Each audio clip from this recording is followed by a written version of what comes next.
What is up again, freak bitches? We get 2 live streams in one day because we love you guys so much. However you may be watching, wherever you may be watching, I've screwed the whole intro up now. Thanks for being here. I'm so happy to have you guys here.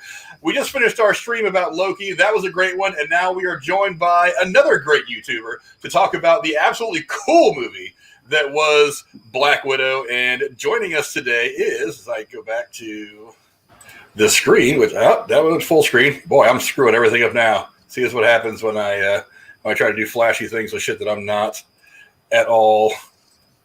There we go. There's all my guys right there. Joining us, as always, is the Dowager Countess herself, Lady Cora. How are you doing tonight, ma'am? I'm great. It's been so long since I've talked to you guys. It's just, my heart is just aching with missing you so much. All right. Sarcasm. She says, dripping in sarcasm. And as always, joining me is my good friend, my hetero life mate, the man himself, the one who runs the Red Room now. Jeremy Woolner, what's going on, my brother? The hooded Jeremy. Yeah, I know. I pulled a sneaky on you, didn't I? I'm gonna say time moves differently here in the Red Room now, I guess, not the TVA. I don't know. It's a multiverse. You wouldn't understand. Okay. Also joining us is the man himself, the leader of the Nightwatch Zone. My man Night, what's going on, brother? Hey, what's going on, man? Glad to be back, and hopefully I'm not a variant. We're all variants if you learned anything. If you watch Loki, I mean, that's kind of how true. it goes, right? We're all That's a good variants point. of one level or another. But That's a good point. yeah, in one of your variant lifetimes, you actually do chick flicks in your channel in the horror movies. So You're right. I know we it's have for the people horror out there that movies, does it's that. romantic comedies and stuff. Right. But yeah, go check out Nightwatch's channel. He does a lot of great stuff. His crew over there is phenomenal, and the link to his channel is in the description below of all my videos. I'm pretty sure I updated it for his new channel, but if not, I can fix that. But yeah, go check him out as well. I mean, let's get right to it. I mean, let's just start off with basically the cast. Let's go over the cast really quick. It's obviously Natasha Romanoff is played by Scarlett Johansson. She comes back. She is kick-ass in this role, as she always has been. But there was a couple of additions that were fantastic. Number one was David Harbour. I love David Harbour. Yes. I think he's kind of a nut off camera, but on camera, he is so good. I've watched The Newsroom all the way through, I think 2 or 3 times now. He was great in that as he was kind of coming up. He's been great. He is one of the people that carries Stranger Things. His character is so fantastic. He's been good. Hellboy, we're just going to leave that one off because his version of Hellboy was not fantastic. Like, don't you dare disrespect Ron Perlman. It was not fantastic. But David Harbour is fantastic in this movie. Cora, what did you think of David Harbour and his portrayal of essentially the Russian version of Captain America? I thought he was quite funny. I like the comedic aspect. I didn't at first. I thought it came off as like, oh, he's just a cocky mofo who thinks he's hot shit. But actually, he just... It came out good in the end, but at first I didn't get a great impression off it. But he kind of grew on me. So yeah, it was a good performance, good casting. I like the way they wrote his character.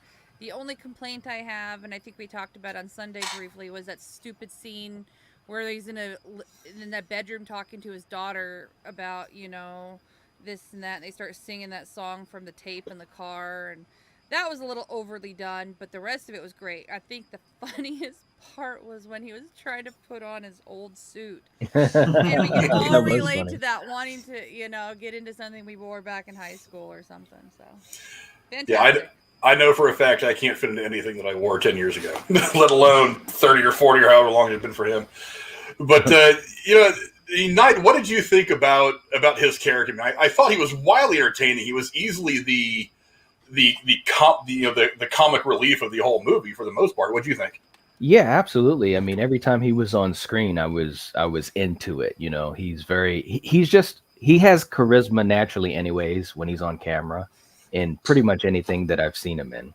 We won't talk about Hellboy, like you said, but but in this movie, no, I thought he was great, and it was fun seeing him in an MCU movie. I was really anticipating him in the movie, and I was pleased. I really was. The only thing I would say was I wish we could have seen more of him, but of course it's not his movie.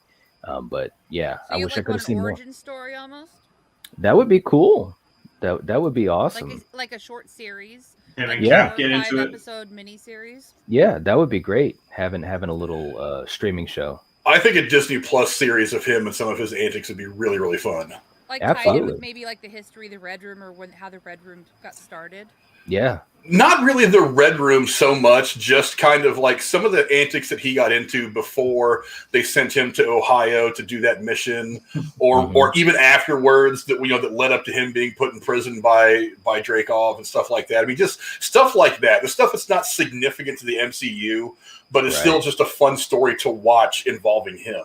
Because I feel like we didn't get a lot of him. Jeremy, did you feel the same way? It feels like there could have been a lot more, and maybe Marvel has plans for more. I really don't know right now. They haven't said anything out, overtly about what their plans are for him moving forward. But I mean, what did you think of his character overall? I mean, you always gotta love that one. I mean, I kind of feel like if you go back a few years, he's like the Chandler of this group. Like, you just want to see this guy. Like, you're excited when he comes on screen because he's going to say some off-the-wall shit. He's going to do something ridiculous. And you just can't help but be like, I can't hate you. Come on. I don't know. I enjoyed it because him bouncing back and forth off of, like, Natasha and her sister, even with the mom, like I said, they're not. That was the whole theme of, like, was it real? Were we a family? Is Ohio real? I don't know. I'm not letting that. Real? Yes, Jeremy, Ohio's real. I live here. I don't know if it is. Look, I'm not letting that go. Last stream, I was like, why is the judge in Ohio? And I saw this, and it said, like, in Ohio in, like, 1994 or whatever the fuck it was. I'm like, we're doing this again. Damn it. The entire MCU just takes place in Ohio. I'm calling it now. Rachel says something in the chat that I thought was really funny. I've heard other people say it on YouTube. Is he really does kind of remind you of Mr. Incredible? He's out of shape, past his prime. He barely fits. I see it. I've actually heard a couple of different YouTubers say that. I think it's actually really, really funny. I never thought about it until I heard somebody else say it. When I saw that scene, I literally said that. I was like, oh my God, this is like The Incredibles. This is too funny. And he was grunting and shaking and moving. Oh my God, it was funny. If he would have said Showtime, I would have lost it. Right. But somebody else who was in the movie was Rachel Weisz. I think that's how you pronounce her last name. I always just say Weisz because I heard somebody else say it like that. Yeah, but she is just damn good. I honestly, I have not seen a movie that she's been in where she hasn't been absolute gold. She's been in some shitty movies, sure, some movies that I didn't really enjoy, but she is always very, very good.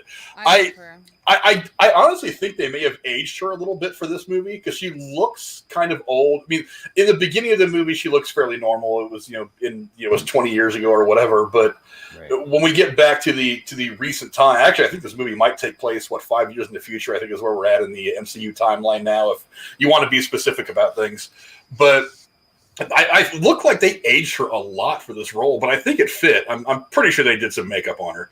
But I'm pretty sure she looks a hell of a lot younger than that. But she was also very, very good. Knight, what did you think of her role in all this?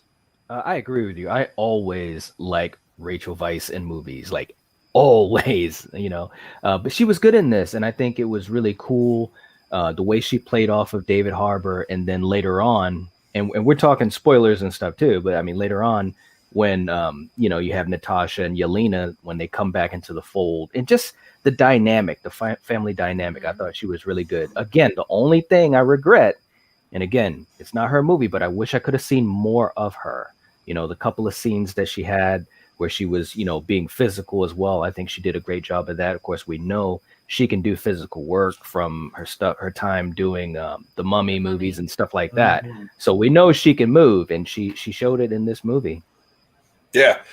Absolutely. And, one of the people, I'm sorry, let me go to Jeremy real quick. Jeremy, what'd you think of Rachel Weisz in this movie? I know that you and I have talked about her a couple of times in a couple of different streams for various movies about how much we enjoy her. What do you think of her in this movie? Yeah, I'm sure we have. Probably namely The Mummy, because I'm pretty sure I bet you it stemmed off of me talking about Brendan Fraser from George of the Jungle, and somehow we got on The Mummy, because how do you not? Yeah. Again, also with, like you said, with the dynamic of the dad, her character just as well was like, man, I want to see the time, maybe the build up to where we saw them in Ohio when Natasha and them were still kids, and then maybe like some time in between, because they said like, oh, she was still working for them in the Red Room. I was like, what does that mean? Like, hold on, I want to see some of this, like what happened to her, and how she has all this intel and all this inside knowledge of how this works. Because then they say she designed the cells or something. Yeah. Like that's how they got out, because she knew what it, And I want to know. Tell me. Tell Jeremy, damn it, he needs to know.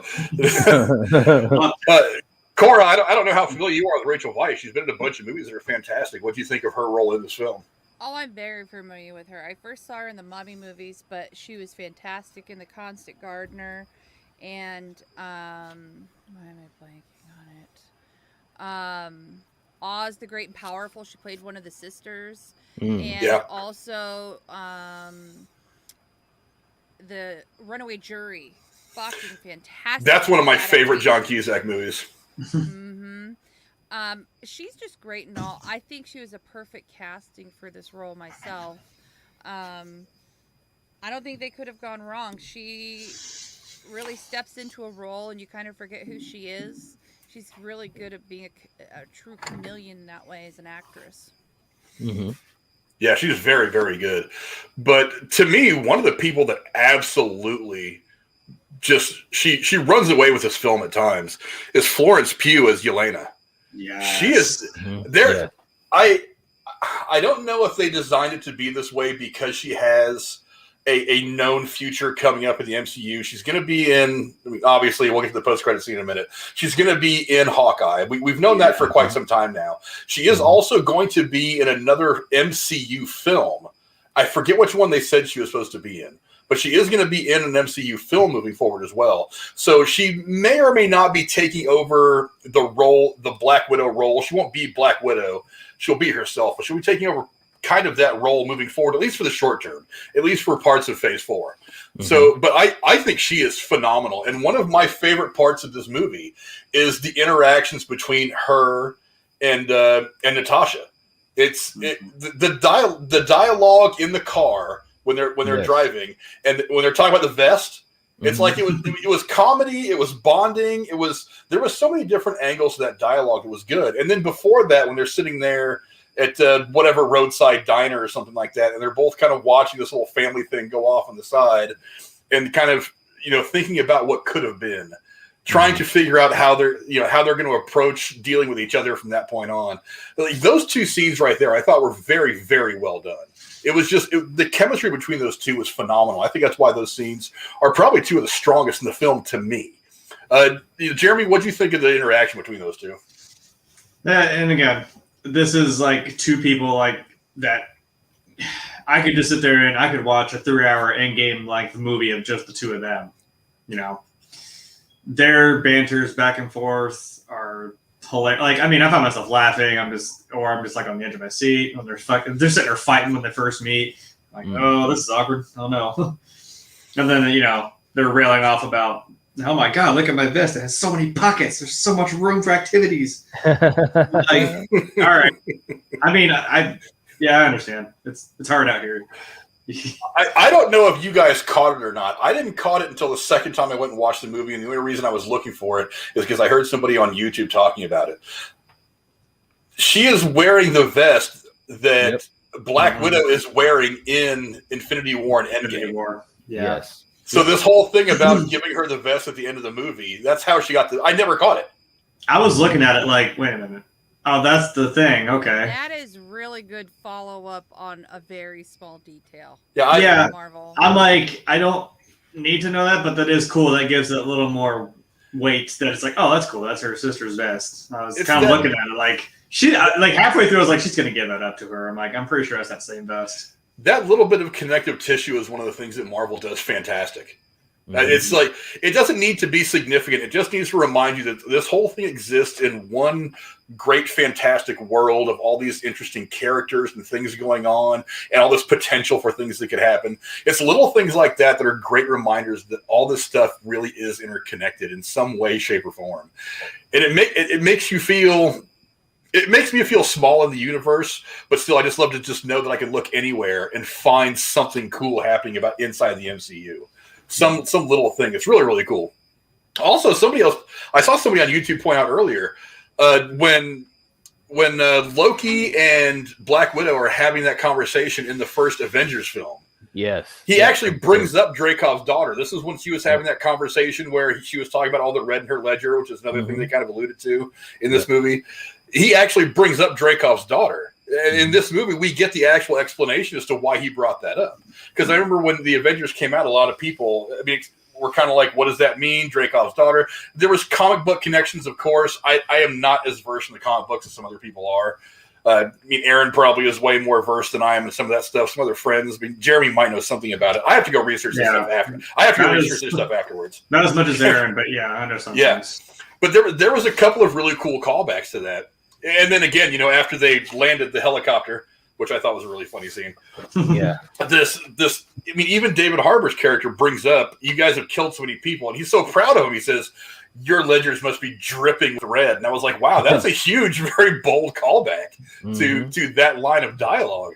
I thought it worked. I kind of was a bit put off, and I was like, they've killed a bunch of people, and you're proud of them. I was like, did you ask yourself if they deserve to be killed or not? But yeah, it was still a really cool throwback. Go ahead, Nate. Well, one thing that he also said too was, you girls are the toughest girls in the world, and I kind of also took it, although it's kind of not the best way to say it, but I also took it as though he was proud that they were strong, and they couldn't easily be taken advantage of, or they're not weak too, and that's just, and he also talked about even when, I forgot when it was, it might've been when they were all at the dinner table, but he was talking about how Natasha now has a Western type of way of looking at things, Western ideals. And so when you think about who he is, coming from Russia, a much harder type of life that he lived and grew up in, you can kind of understand why he looks at things that way, at least for me when I was watching the movie. But yeah, there were so many callbacks to the Avengers, callbacks to when Hawkeye and Natasha would talk about Budapest all the time. Yeah.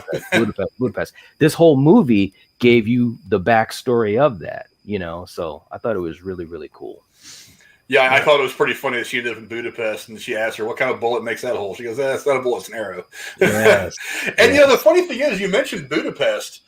It gives us it gives us a couple of more details about Budapest that we didn't already have, but we still don't have the whole story. Right. So part of me thinks that as the Hawkeye series rolls around, we're going to get a few more answers as to exactly what happened in Budapest, because you figure eventually in the Hawkeye series, there's going to be a heavy conversation that happens between Yelena and between Clint Barton. So that's probably going to explain a lot of things about Budapest and maybe some other things that they're feeling since things ended for Natasha the way they did. Stop to read what they had wrote on the inside of that air duct where they showed it for a couple seconds. They had written stuff. I tried. It happened kind of fast, and I was watching the theater. I couldn't pause it. I'll have to go back and. They played a lot of tic-tac-toe. I saw that. Right. I have it on the Disney Plus because I bought it, so I'll go back and try to get some pictures and text it over Twitter. Yeah, I tried really hard to try to catch those when I was in the theater, but I was like, I'm looking, especially the second time, because you can't go see a Marvel movie just once. You have to go first time just to watch it. You've seen it twice already? Yeah, I went and saw it opening day, and then the day before Jennifer left to go on vacation, me and her went and saw it at the theater because she didn't get a chance to go with me. But Gorilla, your mic is kind of low again, Cora. I don't know if you got to do anything about that or not, but as long as everybody can hear.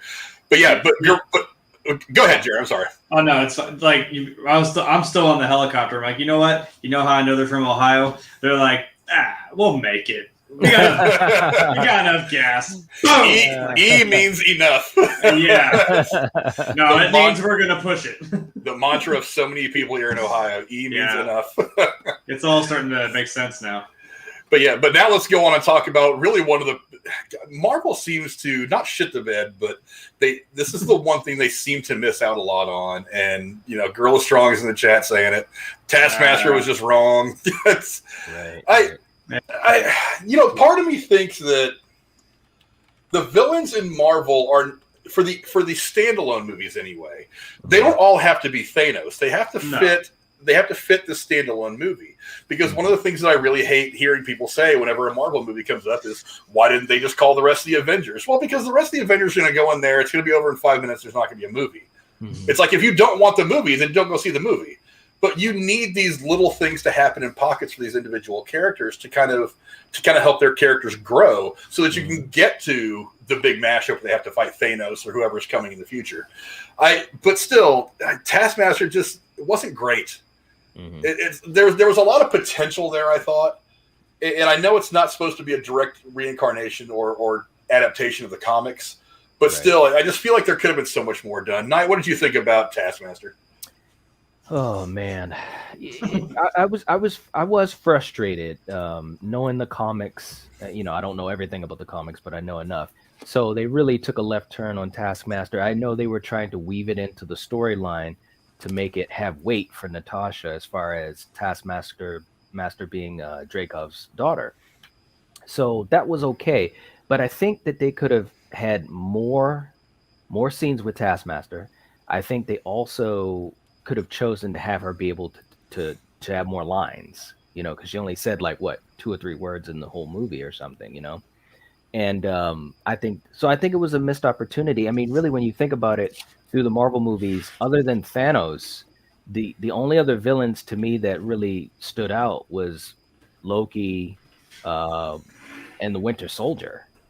Most all the other villains, they just kind of, they just crapped the bed. So, yeah, I was disappointed. But fortunately, the rest of the movie, and especially the chemistry between Natasha and Yelena and everyone else, fortunately, that was really strong, and that carried it for me. So, yeah, Jeremy, what do you think about Taskmaster overall? Did it work for you? From the point of telling the story, I guess.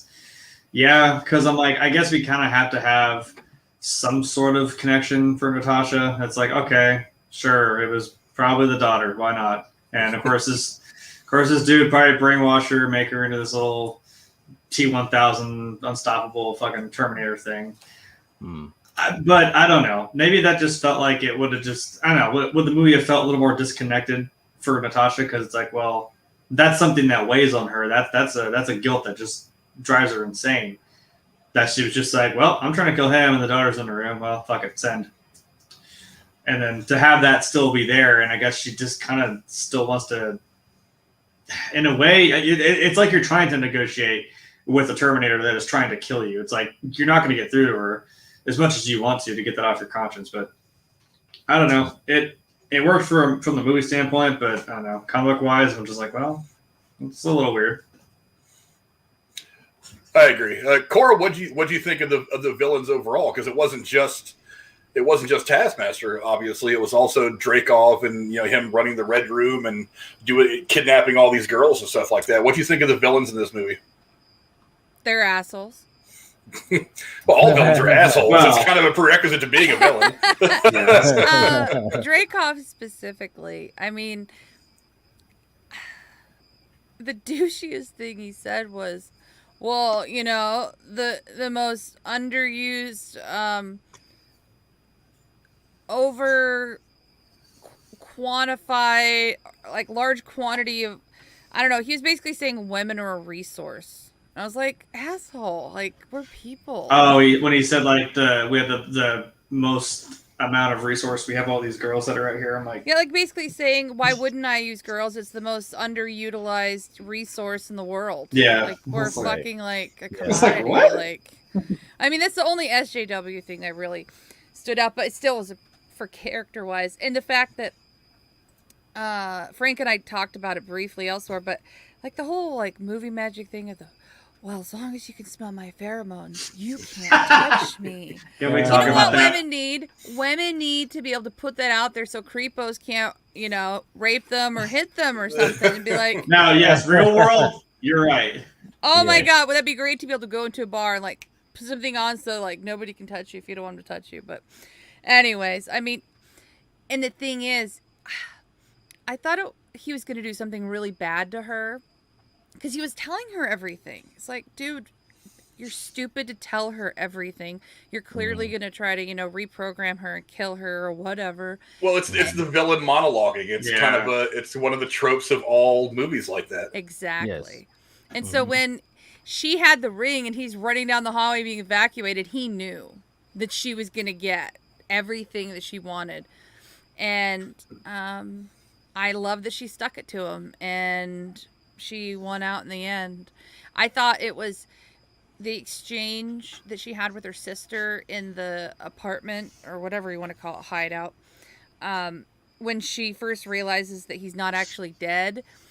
That was one of the few times the whole time I've seen Black Widow in all of the Marvel movies where she truly looked like she didn't know what was going on. She was off kilter. She wasn't on her A game, and she was like trying to wrap her head around something that she didn't even predict could happen. So that was kind of like humbling. I don't know if you guys caught that too. It was like seeing a different side to her, like her weak side. Yeah, I could definitely see a little bit of that. Yeah, there was a whole lot of. One of the great things about the movie is that we really got a chance to dig into the Natasha character in a way that we really couldn't in any other movie she's been in, because she's always been a secondary character. We didn't really get a chance when we first meet her in Iron Man 2.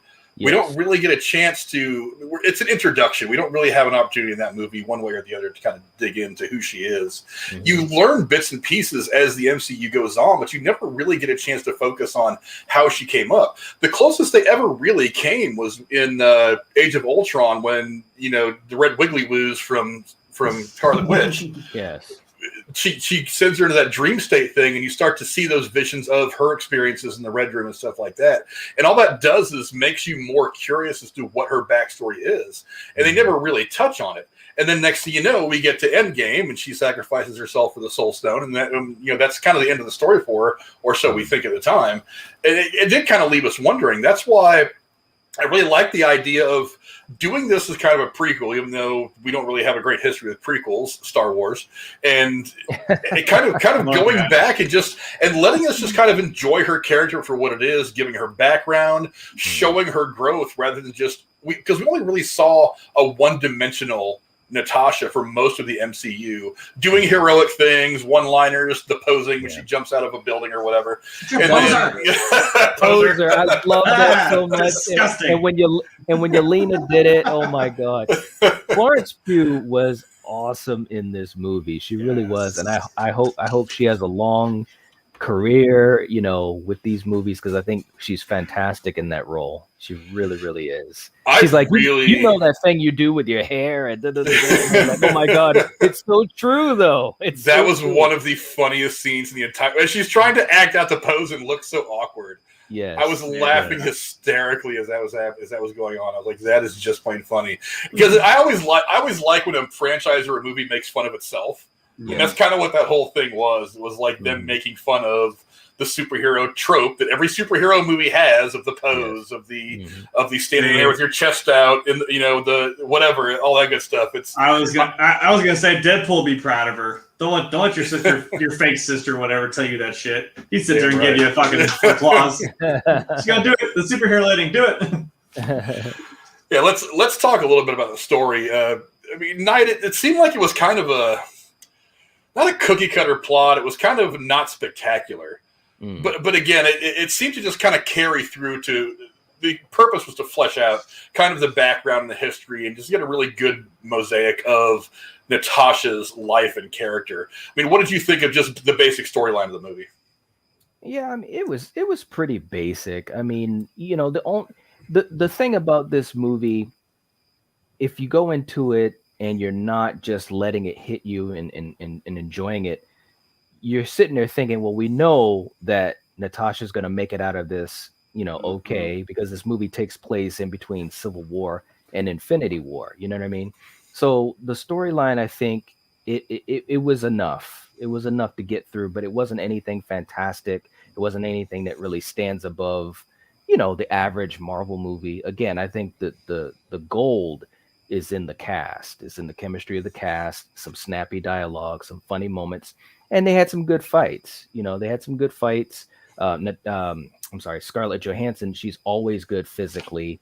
And like I said, Florence Pugh, especially that first fight between her and Natasha, that was a great fight. I was sitting there thinking, man, this is really brutal. It made me think of, the brutality of that fight in Kill Bill with Uma Thurman and the first fight she had with Vernita, So I think the fights, the cast, the chemistry of the cast, and the comedy, I think, is what carried it. Not so much the I story. love that scene. She's like putting her hand up, like, I gotta get my baby girl some cereal. Yes. And then there's a conversation. Yep. Oh, and then she pulls a gun out of the box. Yes. Fucking epic. Sorry. Yes, I would it love was. to do a review of the Kill Bill movies, gentlemen, by the way. We'll get there's a laundry list of movies that we want to get to. We'll get to them all in good time. But yeah, Jeremy, what do you think of just the overall story and how things went for everybody? Yeah. See, I mean, there's a guy I watched that kind of does like quick reviews of movies, and he's been pretty good about like new releases, like getting a little review out. Like it's the guy that does the like the script writer talking to like the producer or whatever, the guy talking to himself. And he brings up a point. He's like, so why did we do this now? He's like, oh, remember like months ago when we said like, oh, we should do this with like female-led superhero movies? Wouldn't he's like, stop. I'm like, yeah, I feel like this should have been done like a long time ago, because it is just kind of I mean, what do you do with someone who isn't super powered? I mean, you can't really do anything like too wild. You can't have her going against Thanos or anyone like that. Mm-hmm. But for within the context of like her character and how it works, I mean, yeah, it works fairly well. And I can suspend my disbelief with the whole, if I put this red powder bullshit in your face and suddenly you're gonna like snap out of your Winter Soldier coma or whatever the fuck you got going on. And I'm on the fence about the whole smelling the dude thing. I don't know. That's still weird. But and I think Knight kind of mentioned it. It's like I try. It's like when I watched the last Star Wars movie. I'm trying to not think about Carrie Fisher's dead in real life. Mm-hmm. Like it just has this big shadow though with this movie where I'm like, I can't. There's like no suspense for me because I can't be like, oh, I know she's gonna fucking make it through this. Right. It's cool to watch her go through it. I mean, that's what I appreciate. Like you said, I appreciate the expansion of her character, but I'm just like, yeah, but I know she's gonna make it out. Whatever bullshit we're doing, we're flying. Like they fell for a long time. I mean, it was cool, but I'm like, good God, are you ever gonna land? I think I actually in my head was like, are they gonna? Oh, they landed. Like I was about the time where I thought they should be on the ground by now. Boom, there they are. I'm like, oh, okay. God damn, how far up? You can just believe whatever. It's how far up that no one ever found it. But like, right? Jesus. Yeah, I had a hard time with that one. I mean, what did you think, Knight? I mean, I'm thinking to myself, we've got, I mean, for whatever ink, I mean, yeah, they were actually Hydra the whole time. We didn't know that till later, but I mean, you've got basically Cloud City from, The Empire Strikes Back floating around somewhere over Siberia. And you expect me to believe that they had developed this whole system that was going to identify anybody that was a danger to S.H.I.E.L.D. and it was going to take them out before they could be a problem. S.H.I.E.L.D.'s got eyes everywhere, ears everywhere else, so on. So they could not find this gigantic floating metal building over Siberia. Yeah. That's been hiding the whole damn time. That one kind of got me. That got me too. As soon as I saw where the hideout was, and it was funny because I said this out loud. I said, "No, wait a minute. S.H.I.E.L.D. couldn't find them." I literally said that. Have ships? It's like the first time you saw Sky High in the movie when they're on the school bus. Hey, there it is. I'm like, what? Well, but see, that's the only problem with a storyline that they carry through so many movies, 20-something movies, is that eventually you're stacking upon this, stacking upon that, and then it's hard to go anywhere else. You know what I mean? Because you've already established that S.H.I.E.L.D. is the shit, basically. They know everything one way or the other. And then after a few movies, you say, well, wait a minute, Hydra took over S.H.I.E.L.D., so obviously, they were better at it than S.H.I.E.L.D. was, and now you're saying this, now you're saying that.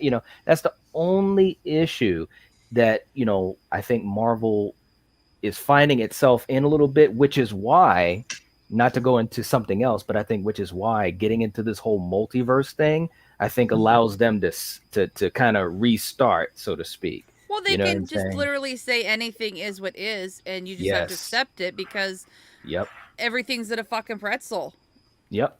Absolutely. So how do you know what's up from down? You don't. Damn it, Sylvie. Yeah, I know. fuck yeah. I don't know if you heard earlier night. I'm so mad at Sylvie. She was my favorite character. It was becoming one of my Right? favorite characters in MCU. In a fucking So- second, she became the one I hate the most. Like, So you fuck were with you, Sylvie. you were with Mobius, where he's like just hugging, like you're my favorites. Yeah.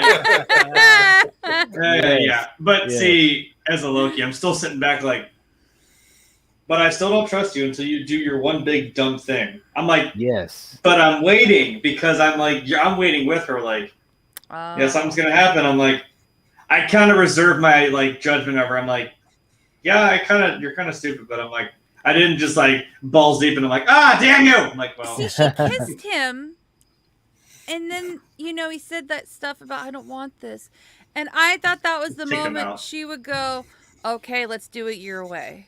Right. But no.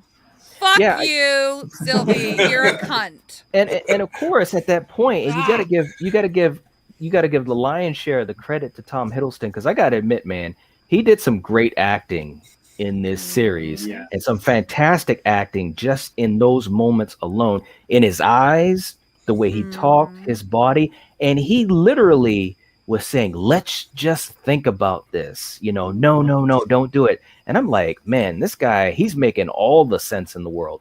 And like you were saying, Cora, that was that one moment where, I loved Sylvie so much up till this point. And then I was like, you lost me now. Please. You lost yeah, like me I said, now. I was just sitting back like, there it is. Yeah. I'm just kind of like, You're getting a terrible rating on Amazon, Sylvie. Sorry. No Prime delivery for you, bitch. It didn't occur to me until earlier today. I was just like, I wonder if I should have called Knight to see if he wanted on the Loki talk too. I was like, yeah, but we're starting like half an hour and whatever. I don't want to bother him. He's going to be on tonight anyway, talking Black Widow, whatever.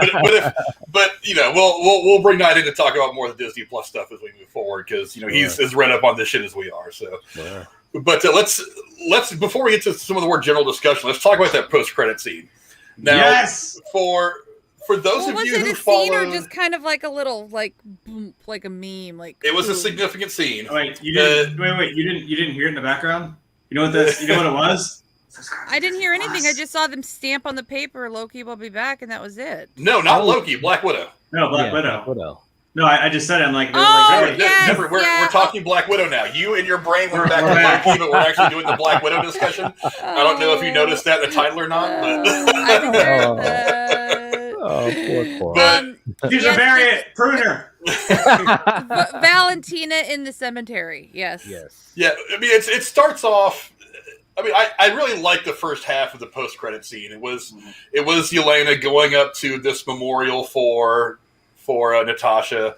Obviously, we know what's happened to Natasha. She sacrificed herself in Endgame. We all know that by now. Spoiler.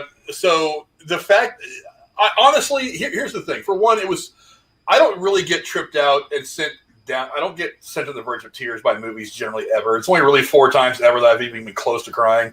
But that scene, I was just like, damn, that hits hard.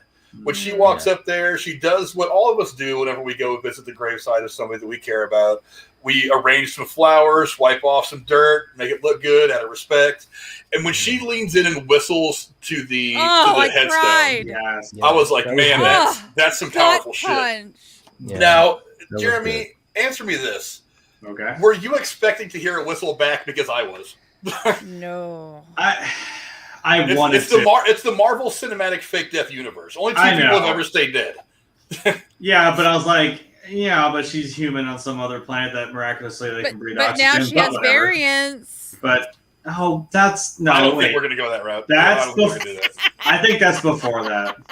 This is after. You have to wonder.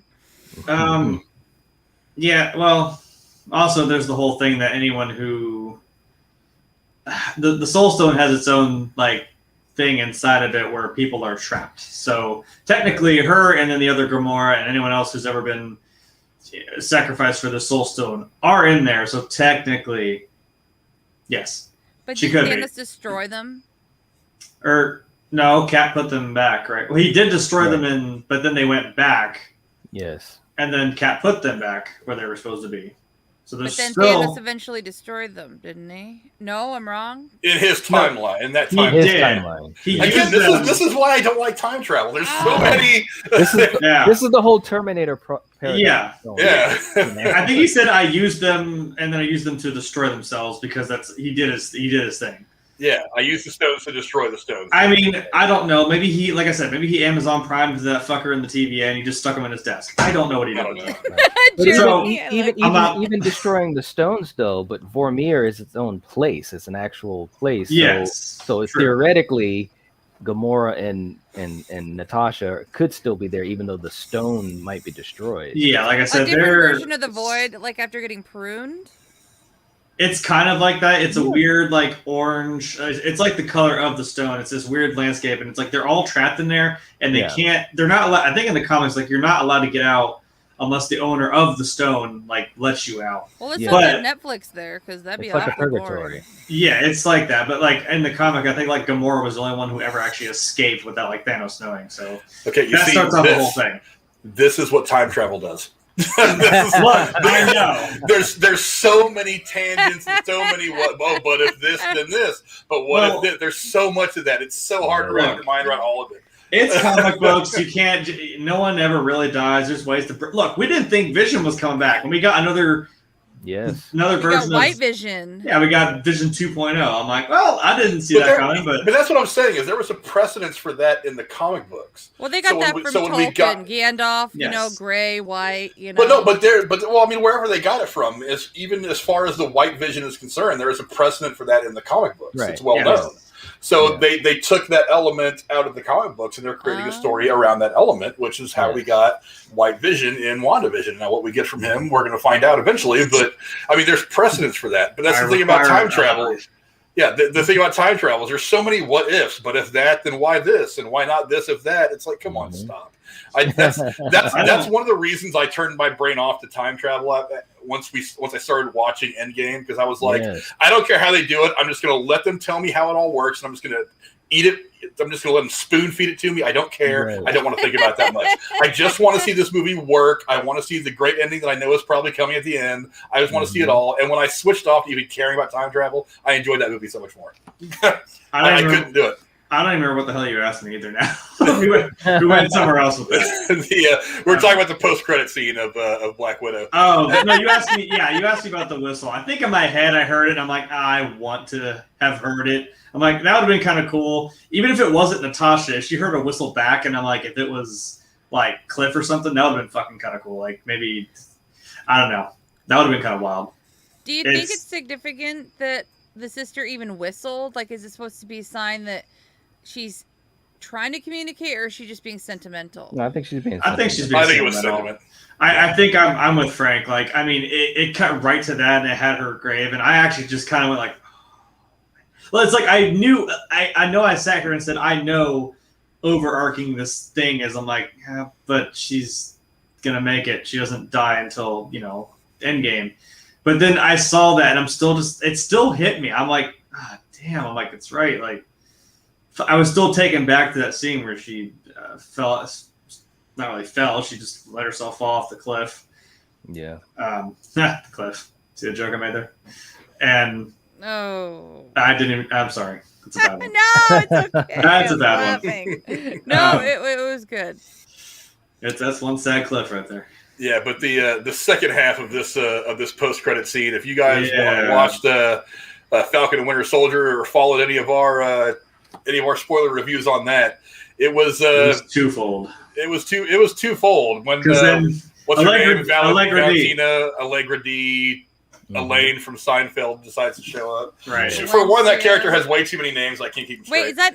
Her name's not Valencia. That's an orange. She's Valentina. Valentina. Yeah, whatever. May as well. Everybody calls her Elaine. Whenever I watch either a YouTuber talk about her character, they always call her Elaine. Let's call her Orange. I'm just calling her Elaine. That's all I'm calling her from now on. I was going to keep calling her Allegra D because I couldn't remember what the fuck her name was. Do you think it was significant that they inferred that her sister has been working for her for some time? Oh, I'll start with you, Jeremy. Well, I think so, because originally the game plan, this was before the pandemic, is that Yelena was going to be in the Stinger at the end of Falcon and Winter Soldier. Mm-hmm. Oh, really? I didn't know that. Yeah, weren't they supposed to be not swapped, but she was supposed to be in that, and then like they said, Elaine was. I fucking called her Elaine, but they were supposed to be like swapped or something. Weird. Yeah. And so I didn't know they had changed it that significantly after production schedules got all screwed up. Yeah. Well, because they knew that Black Widow was being postponed, so they switched it, because Yelena was supposed to be in the Stinger at the end of Falcon and Winter Soldier, and so they changed that. It's from what I understand, from what I read, and I did hear even before Falcon and Winter Soldier started. Part of it was they were trying to hold off on it because they were hoping that Black Widow could have come out beforehand. So I think they, like he's saying, I saw that too. They planned it to be like that should have come out first. Right. That was supposed to be the big reveal. Here she is, but unfortunately that didn't happen. So it still works, but it still works. Yeah, just a different order. Who did we lose? We lost Knight. Oh shit! I think we lost Knight somehow. Oh, but he'll be back on in a minute. We'll be all right. But I mean, Cora. I mean, what do you think of that scene as a whole, Cora? I mean, it was a pretty. I mean, for one thing, you had the emotional thing up the front, and Knight is back. Welcome back. There he is. But we had the emotional first part of that scene, and then comes the typical Marvel stuff where, I mean, you have the comedic moment where you hear someone blowing their nose off screen, and I have to admit, when I heard somebody blowing their nose off screen, I was like, I'm willing to bet that's David Harbour, probably in some street clothes, or even just boldly wearing his whatever the hell Red Ranger fucking outfit, blowing his nose, just being an obnoxious douche, But when it showed her, I was like, oh, that's intriguing, because now we've got this connective tissue again to Falcon and Winter Soldier, and I'm thinking to myself, what's going on here? Because now I think about it, I think whatever movie they make next for Falcon and Winter Soldier, which I think is supposed to be the next Captain America movie they've been talking about. Isn't it Winter Soldier Falcon? Yeah, sure. It's whatever you call it. It's whatever you call it, Cora. I say it wrong every time. But I think she's not. I think that's the movie that she's supposed to be in, because I know that. Florence Pugh is supposed to be in this. She's supposed to be in Hawkeye, and I think in that movie. So I think that's the three things that she's going to be in. So her character is going to play into something. This is kind of a tangent, but where the fuck is Nick Fury, and why is he not in these post-credit scenes? He's off in space. He's in space. He's in space. Can't he zoom that shit in on a holopad or something? He's out there doing bigger things right now, I'm telling you, he's going to come across a purple lightsaber, and I'm going to lose my fucking mind. So I'm the only one that doesn't understand why he's not, a part. Isn't he supposed to be running S.H.I.E.L.D.? Well, S.H.I.E.L.D. doesn't technically exist anymore. Well, what is it called now again? Sword. I think they're leading up to Sword. I don't think they've actually used the term yet. Right. At least not that I know of, unless I missed something. But I think that's what they're leading up to is Sword, which is more intergalactic than S.H.I.E.L.D. Mm-hmm. So I'm sure that's what's coming, even though they haven't named it yet. But I thought that post-credit scene was fantastic. And when she says, "I want to show you the person responsible for your sister's death," and it's a picture of Clint, I was like, that immediately makes me think, because we've dealt with her already towards the end of Falcon and Winter Soldier. Mm-hmm. She ends up bringing Walker into the fray as we guess he's becoming U.S. soldier or U.S. agent now. Yes, At least that's what we think. Anybody who's familiar with the comic book story. So now she's bringing Yelena in, but she's pretty much throwing an assassin at Clint, who not only is not a bad guy, but I was like, bitch. I had to stop myself. I'm like, you bitch. What? What did he do to me? What did he do? What do you gain from that? Does nobody know what actually happened, that she sacrificed herself? That's what I'm saying. He came back. And the first, wasn't it Bruce's, the first thing he said was, "Where's Natasha?" And you see Clint just he just broke down. And I'm like, I'm sure he told them, and that's... Yeah, he even said... What else you can do but believe him? Yeah, in that scene when they were standing on the dock, he said it was supposed to be me, But she sacrificed herself, something like that. So he did let everyone know that the game plan was that he was going to sacrifice himself. But maybe it's what happens in the Avengers stays in the Avengers. I mean, not everyone outside of them probably knows that. Right. Yeah. I don't know. I would imagine that most of that stuff went public because, part of it was, I mean, you can't hide what happened to begin with. Half of humanity just disappeared from the earth. There's no way to cover that kind of a thing up. So you have to imagine that when they all came back, there had to be some explanation of at least something come from somewhere. How do you not just go ahead and tell everybody what happened? I mean, it's not like it was a country or a person here on Earth that did it and we need to go retaliate. It was some, space asshole who snapped people out of existence. The Avengers did what the Avengers are supposed to do. They went and dealt with it, got everybody back. Happy ending. And so why not just go out there and tell everybody what happened and give everybody kind of the after action report of everybody went and did this, and over the course of it, this Avenger, was killed in action. Yeah. Why not just say that? Here's the thing though. I'm like, even if she's one of the Avengers, that seems like a pretty big deal. I mean, like, I don't know how they managed to. Not saying that it's not sentimental that they put her by that tree where they I think they mentioned that her mom was by a tree like that or something. They said it was the same kind of like cherry blossom or something. I'm like, well, that's kind of cool.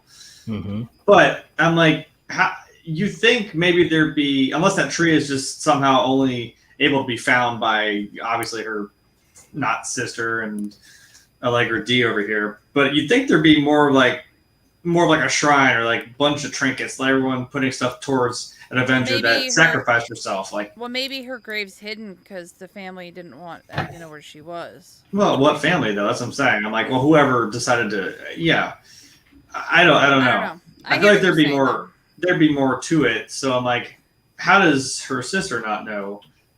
Or I don't know. She did the first thing she told her was like, hey, you're not supposed to be bugging me right now. Yeah. And then she hands her that and she kind of looks at it like, and I'm just seriously wondering, like, what are you trying to do here? Hello? Well, a lot of people are speculating what the end game of it end game what the end game of this is that Valentina is going to put together her own team, and some people are speculating it could be the Thunderbolts or it could be the Dark Avengers, and a lot of this is all comic book she's stuff. She's already got the faux Captain America. Yeah, US agent. US agent. Yeah. And now she's got Black Widow's Widow sister. Yeah. So. Well, maybe she's just to flush Clint out, maybe, because she's gonna find him, and then maybe she can. Is she trying to recruit him? Is that what it is? I don't know. Maybe she's trying to snag both of them. Maybe that could be what she's doing. One of the theories that's bouncing around right now is that in the time between Infinity War and Endgame, after Clint had lost his family when they were snapped away, and he kind of went off on that little bender and was just running around murdering bad people around the world for 5 years, that he actually knocked off somebody who Elaine was working with, related to somehow, important to her in some way, shape, or form, so that the idea of sending Yelena after him is it may be revenge for one reason or another. Because you got to figure at this point, as she's standing there at Natasha's gravestone with Yelena, you got to figure she's put her team together. We've only seen 2 of them so far. Yeah. Yep. Obviously, Yelena's been working for in some capacity for some time. So we figure you've got Yelena, you've got US Agent, you've got God knows who else. Mm-hmm. Maybe now she feels like she has enough people to throw at Barton to where even if a couple of the other Avengers did pop up to help him, that they might stand a chance of at least getting Barton. So that's one of the theories that's rolling around there. The other theory is that, maybe she did try to recruit him and he told her to go pound salt. And she's like, well, now that you know some secrets, you have to get dead. And she's sending Yelena to kind of erase that problem. I mean, I don't know. What theory have you heard that you like, Knight, that could be her motivation behind all this? Oh, I mean, I did hear that whole idea that maybe Clint had, done something to someone close to her or someone she was working for. I think that would kind of make sense because, you do have to, because there is all that time that we don't know about, even in Endgame, you saw Clint as Ronin, doing some stuff, but he obviously took out a lot of people and went after a lot of organizations on his own, just on this big killing spree. So it would make sense that they could pull from that, because that's a time period we don't know about. That's an easy way to have Clint involved in the story that makes sense, that no one can really rebut. So I actually think that's one of the best theories I've heard too. Yeah, Cora, what do you think is her motivation? Why is she doing it? Money. I'm sure this gal, has a lot of clients, and maybe she's trying to not only make a lot of money and become powerful, but maybe she's trying to be a competitor legitimately for, all the bad shit that goes on in the world. Maybe she's trying to bring together a union of bad guys, and, I don't know. I think it's a power grab, and she doesn't mind that she probably gets rich while she's doing it. True. I mean, Jeremy, what's one of your theories? Yeah, that almost sounds like some Suicide Squad type shit, where she's basically Amanda Waller. She's trying to get everybody to, Sounds together. Right. She's putting together Legion of Doom. It's Yeah. gonna be the ultimate DC Marvel crossover. It would help at this point, being the DC fan. It would help, please. All we've got is Wonder Woman. That's it. Yeah, I don't know. It may be, because there's no way you go on a killing spree like that and live through it without obviously being fairly fucking skilled, and getting away with it. Like I said, if he just did that, and he probably peeved off a lot of different types of organizations and people within them.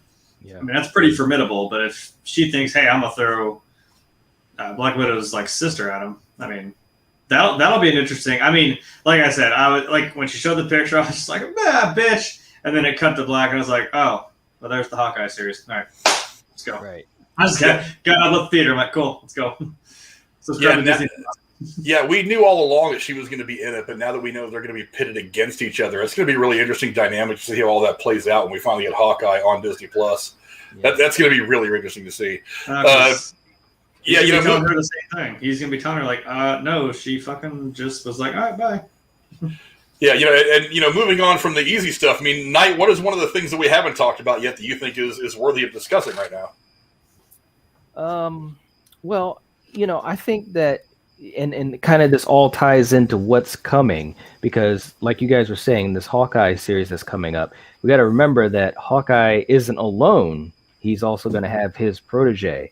So, yes, this will also kind of tie into a little bit of that type of stuff, because she's a young Avenger in the comics.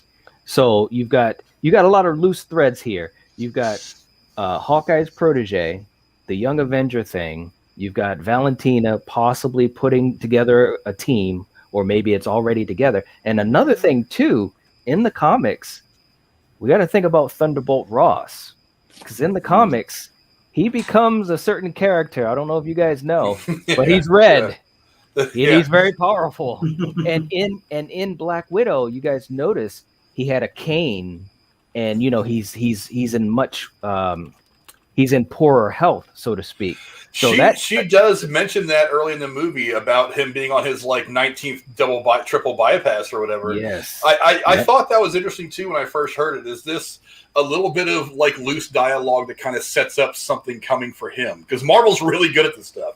Yes. Little bitty details that, even though they're a couple of years out in the grand scheme of things, in real time as the movies and stuff are getting made, but they are known to do stuff like this. I mean, some people might remember that was the end of Iron Man 2 when Tony and Nick Fury were sitting in that back room or whatever, and the computers were up and showing all these incidents. One of the incidents they showed was what happened in the events of the Incredible Hulk, the one with Edward Norton. Yes. Another one was a little blip on the world map in what was Wakanda. And that was years before anybody that they had even mentioned anything about having a Black Panther film or a character in the movies. So Marvel's really good about setting up those little bitty details. Maybe some of them might be Easter eggs, but some of them are kind of alluding as to what's to come. Yes. Cora, what do you think? Anything else that we haven't talked about that you think warrants some discussion right now? Overall, I like the flow and pacing of the movie. I thought it had a vibe that reminded me of a James Bond opening scene action.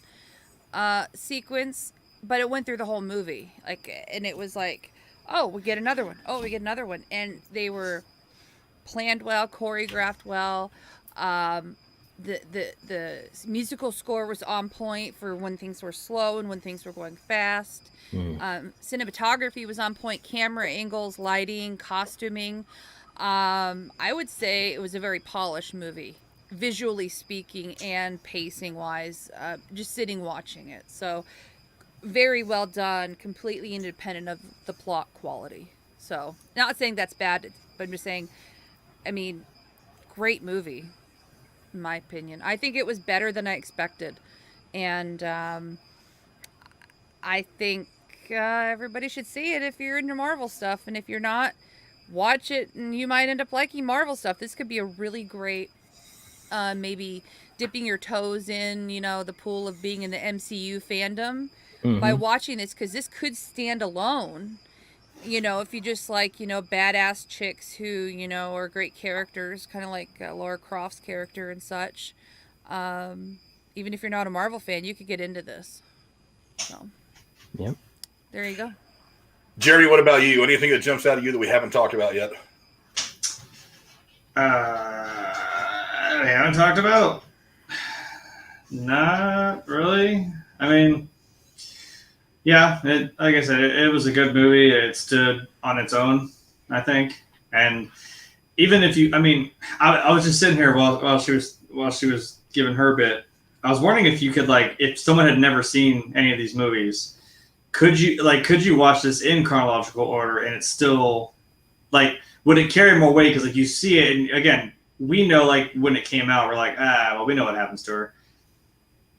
But watching it in, order, would it give more, oh, shit, at the end? I mean, because you'd see a grave and you'd be like, what the fuck happened? You're like, what? And you think, oh, my God, this guy killed her. And then when you go to watch another movie with Cliff, you're looking at him like, oh, what happened here then? You know what I mean? Yeah, I do. It might give a different perspective. So in that light, I mean, yeah, it might make it a little better, but I'm not saying it was really ruined for me. I mean, as it stood, I enjoyed it. Stop making Marvel movies in Ohio, please. Well, they were actually, I don't know if you know this or not, Jeremy, they were actually supposed to shoot some scenes for the first Avenger film here at Wright-Patterson Air Force Base. That's right, yeah. And they ended up moving the filming up to Cleveland, I think. It wasn't, the filming, they just filmed the scenes there. They didn't say it was Cleveland in the movie, but yeah, they were supposed to film some scenes here at Wright-Patterson Air Force Base, which is, I could almost throw a baseball from my front yard to the flight line, which is kind of cool. I know, and I'm like a half hour away. It's fucking planes all day. You just get used to it. Where I'm at, even I don't even care. So, hey, as long as we're filming the movies, I don't give a shit where they base them at. Base them in Ohio. Base them on Mars. I don't give a damn. I mean, hey, we got the Shawshank prison. I mean, ooh. Yeah, one of the things that I noticed about this movie is I talk a lot about how Marvel themes all of their individual stuff. Mm-hmm. It didn't really hit me until the second time I'd gone to see the movie. She is sitting in her little mobile home early in the movie after she's taken flight from S.H.I.E.L.D. and she's just kind of on the lam. She's watching a James Bond movie, and that's essentially what this movie is. It's a Bond movie, even down to that whole monologuing thing that Dreykov does towards the end of the movie as the climax starts to kick off. It's down to that little detail. This really was a very James Bond. I'm glad you picked up on that too. Yeah. Do you expect me to talk? No, Mr. Bond, I expect you to die. And it's Ray Winstone who feels like a Bond villain in almost everything I see him in. Yes. I mean, he really does have that kind of feel in a lot of movies. Yeah, and in this one, it was no different. Even down to, I thought there was something ironic about a pinky ring being the key to this whole thing, because that was kind of one of the tropes of all the James Bond bad guys was the pinky ring. Yeah, you're absolutely right. some piece of jewelry or something like that. It was right down to that. It was a weird detail that kind of jumped out at me the second time I saw it, and I was like, oh yeah, that's kind of the theme, because I thought at first, what is the theme of this? I mean, is it just a movie, or did they try to give it its own feel? And then it hit me the second time. I was like, this is a James Bond movie. This was their version of a spy thriller, of a nice 60s or 70s spy thriller. I think it was really fun the way they did it like that. I thought it was great. Mm-hmm. But I think we've said everything that we can say about this. I mean, real quick, Cora, there's been some rumor of a sequel. The director said that it's a possibility. Do you think it's going to happen? I could see them tying in maybe a mini series or doing a origin story or background, like something for the sister, like what happened to her as she grew up. What did she, when she was working for the Red Room? What was she doing all these years? Like maybe focus in on her training and up till this point for her. But I don't know if they do a full-on sequel because what's there to tell? I mean, we know what happens to Natasha next.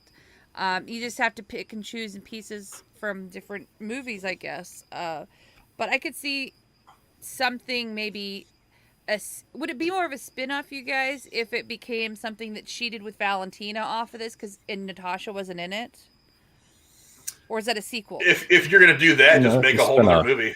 Okay. I mean, yeah, I think it would register as a spin-off, but I say if you're going to do that, just make a whole other movie. Just make I can see a spin-off, not so much a sequel. Yeah, make a Yelena movie. If you're going to screw around like that, just make a Yelena-focused movie. Right. It'll be, in spirit, it would be kind of a spin-off more than anything else. But I mean, just make a Yelena Black Widow movie, and I'd be just fine by that. Right. Mm-hmm. Knight, same question to you. I mean, do you see a sequel get made? Oh, I don't know, man. I really don't know. I mean, I know Scarlett has, some things that she's going to be getting into as far as career-wise. And I think that although I loved Yelena in it, I don't know if they would actually do a spinoff right now. I mean, maybe down the road, but I think they're going to try to allow her to kind of get some more, experience, whether it be, in the streaming shows or obviously in the movie or whatever that she's already going to be in. And then that way, when a spinoff, if it were to come, it would be more profitable. People would be hungry for it. Like right now, people, she's definitely got good response from this movie, but I don't know if it's enough right now to warrant a spinoff, even within the next, 2 or 3 years. Mm-hmm. I think it's gonna take a little while for people to kind of, get going on her character, at large. Yeah. Jeremy, how about you? Sequel possibilities? I think I would just stick with the Hawkeye thing. I feel like that's your next step. Maybe that's just, if we do see more of her, it's like, if there's a demand for it, like I'm sure we're going to see a lot more of her in that series. So maybe there's reason to explore her more. Cause I mean, I know, her everyone's very positive to seeing, just in this one movie alone, like her reception's been pretty positive. So yeah, I don't know. I think we'll just see what happens in Hawkeye. Cause that's going to be a wild ride. Yeah, Hawkeye is going to be an important thing because it's going to help flesh her character out a lot more. We're going to establish her a lot more as to what she is moving forward. As far as I'm concerned, would I like to see a sequel? Absolutely. I mean, what kind of sequel do you want to see, though? I don't know. That's stuff or hey, you know what? Stuff? If it's going to be a sequel, I would like it to still be centered around Natasha. If it's going to be a Black Widow sequel, I don't want to see it branch off to other things. I absolutely am interested, though, in, for one, as far as what's the story going to be, how are they going to do it? For one, it's all going to come down to writing as to whether it's going to be any good or not. And for two, I've said it 100 times, in Feige I trust. The guy hasn't done a whole lot wrong with this entire franchise since he got his hand on it. Mm-hmm. There might be some things that I disagree with. I mean, again, the villains are generally kind of poopy once you get past Loki and Thanos. But, I mean, honestly, it's the guy's hit home runs left and right. I'm not going to doubt the guy. I mean, just if he wants to make the movie, he'll make it. I don't see it getting made. What I really, really want to see is I really, really want to see Yelena's character be fully realized. I want to see her move forward in the MCU to the point to where when we do have another mashup Avengers kind of movie where they have to fight a bigger bad guy together, that she is in on it. Because the only thing that last fight scene in Endgame was missing was Black Widow. Yeah. As much as I love that A-Force visual of all the girls standing there, they take the gauntlet and they're staring down Thanos' forces and they go into their thing. The only thing that scene was missing was Black Widow. Yeah. That'd been cool. That's the only thing. That's the only thing that visual was missing to me. I've actually seen some people like online. They've actually photoshopped her in there because they're like, "Nah, I fixed it for you, Marvel. There you go." Right. But I would love to see her be fully realized as an Avenger moving forward. Okay. I'm interested to see what happens in Hawkeye. She's supposed to be in another movie, whatever movie that is. We don't know yet. I would like to see it move forward to the point where, like what Knight said, 2, 3, 4 years from now, we can get one of her individual stories. Like she's off doing some mission. Maybe something happened in Budapest that was unresolved, and she has to go resolve it with Clint, and that's their own movie. And then we get that Budapest movie that everybody's always wanted. Right. Maybe. I mean, or whatever happened to her when she went in the helicopter, like when they split. Like, because they all just kind of took off, and then Natasha stayed behind. And like maybe whatever they did after the fact. Well, and that's one of the questions that everybody's had since this movie dropped a week or so ago. Is she gets that information off of dude's hard drive of all the girls that he had used and that he had brainwashed or whatever you want to call it. Yeah, it's like everybody else flies away, and she just stands there to deal with Ross and all his people rolling up. And then the closing scene of the film, we see her in her blonde hair. She's catching up with her arms dealer buddy, and he gives her a Quinjet, and she flies away. It's like, well, am I to just imagine that Ross rolled up and was like, oh, okay, all's forgiven, no hard feelings. I'll give you a ride back to your hotel. Right. I mean, one of the questions is did she give him that information and say, here's a bunch of assassins you need to go deal with. I'll give you this for my freedom or for a pardon or whatever. Who knows? I mean, there's still a lot of unknowns at the end of this movie. Didn't they have one thing? Go ahead. Well, I was going to say, and she did say that line about how, if me and Yelena, or if this family can mend fences, then maybe my other family can as well. So, in theory, she's going to go and find Steve, because in Infinity War, they were flying around in a Quinjet. So that's kind of, the connection to Infinity War, stuff that was to come in the storyline. Yeah. Yeah. A lot of people wonder, it's like, how did she just get away? I mean, is there something there? Who knows? But yeah, there's a lot of stuff that can come from this movie. Did they have one thing left of the serum or the antidote or something? Didn't she? Yeah, she gave it to them when they flew away because they needed to produce more, as a base to produce more of it, so they could get these other girls out from under the spell. That's what I mean. Like they have that story, like where her sister and the family go off. Like maybe they're going to try and help all the rest of the widows that are still, brainwashed. Right. Yeah, that's their mission, and that in and of itself could be the basis of another movie, possibly. Well, that's what I was saying. I was talking about Natasha. I was talking about like her sister and the family. Like maybe that could be something we could look at, like, and just as part of them and their continuing story. That could be another Disney Plus show that would be really fun. Yeah, the antics of the family Romanoff as they're going around finding these crazy people. But I think that's probably a good enough place to wrap it up. I think we've said all we can say about this movie. I want to thank all my co-hosts for being around, starting with Lady Cora.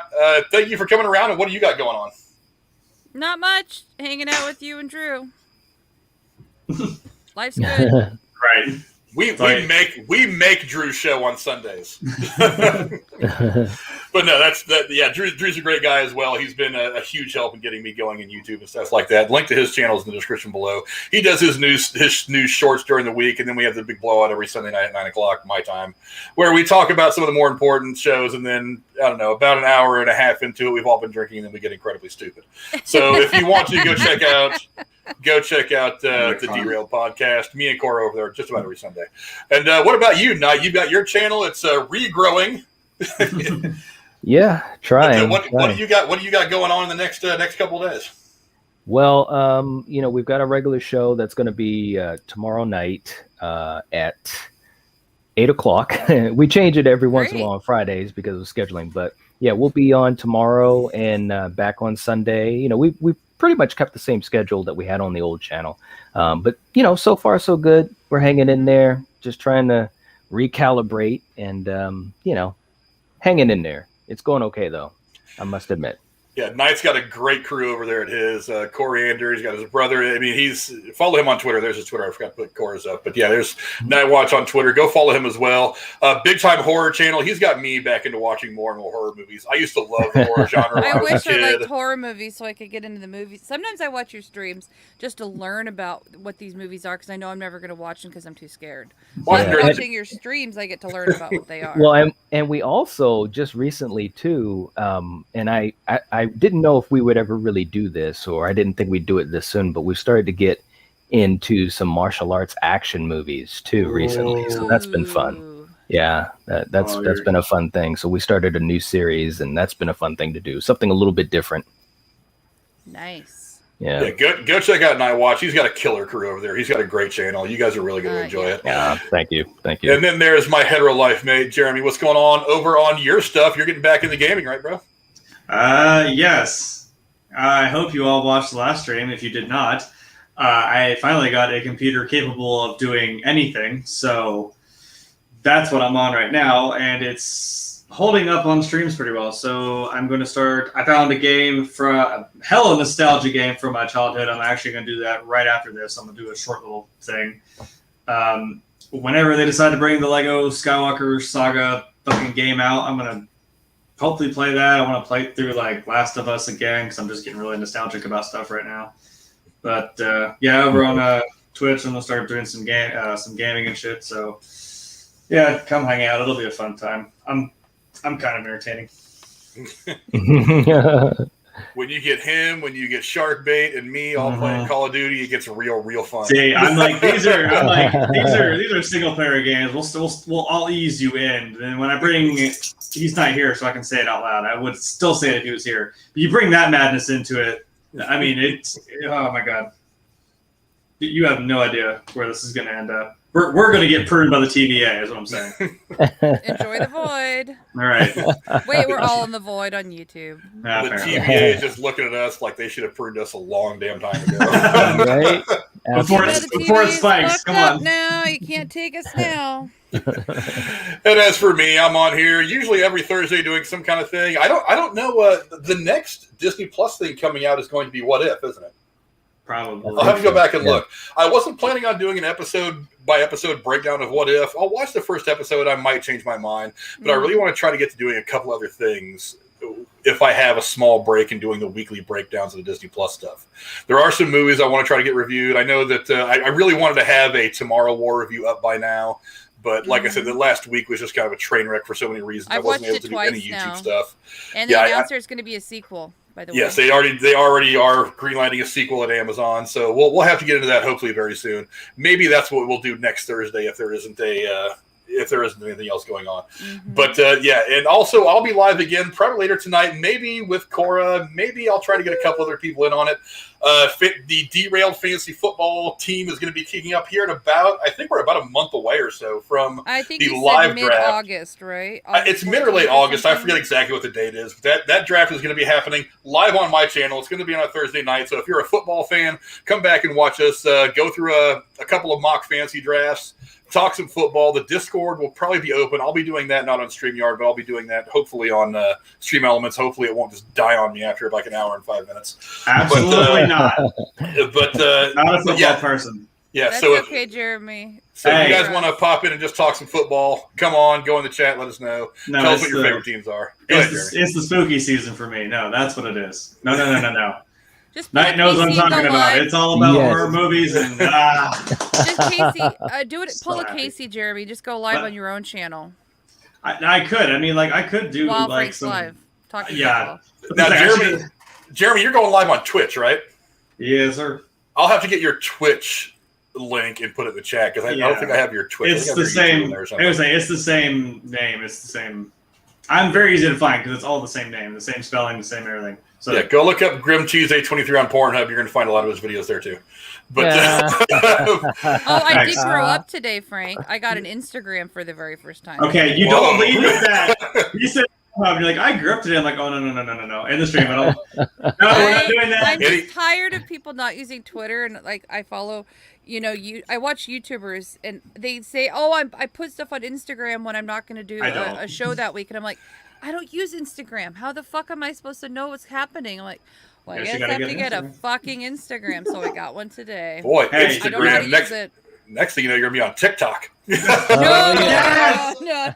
See, she did what I did. I'm like, damn it, I guess I might as well have an Instagram. And then I'm like, well, Vine's dead and never coming back. I guess I'll do this damn TikTok. I don't know how to use it yet, though.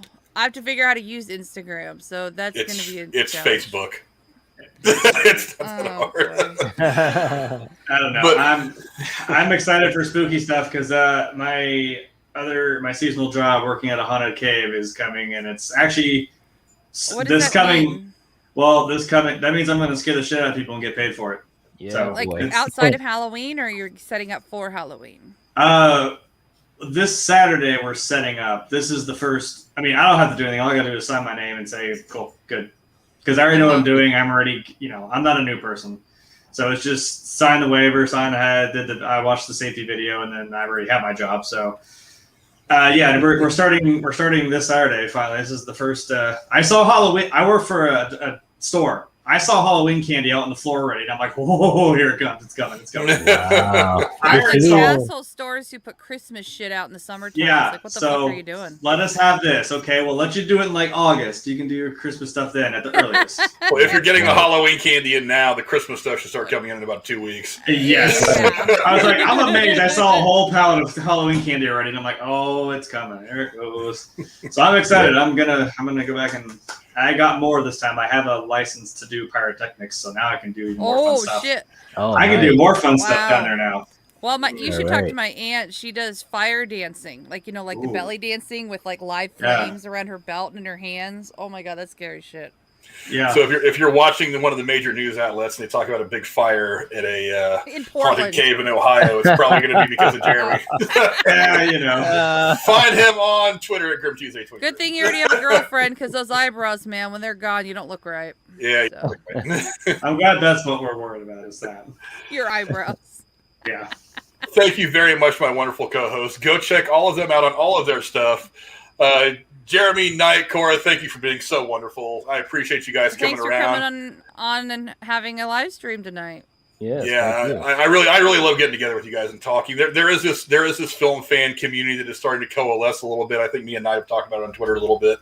Yeah. That is kind of coming together. A bunch of people that Knight and I are connected with on Twitter. Several people that do a lot of really really great stuff on YouTube. It's just honest, good YouTubing, no bullshit. Just people enjoying the movie universe. And I really like being a part of all the stuff that's going on. It's really great, and Knight's a big part of that as well. Jeremy and Cora obviously are integral to what I do here. They're such a big help. So thanks to all of you guys for coming around. Thanks to all of you guys who were watching. Not as big a stream as it was for Loki, surprisingly enough, but hey, whatever. I'll go ahead and advertise this. I didn't advertise this video like I did. I did so for it's- you. Yeah, so that's probably one of the reasons. I'll put it out a couple places on Reddit like I usually do, and hopefully we'll get a couple of views after the fact. But hey, thank you guys for being around. Thanks all of you for watching, and I will see you guys later on. Adios. See ya.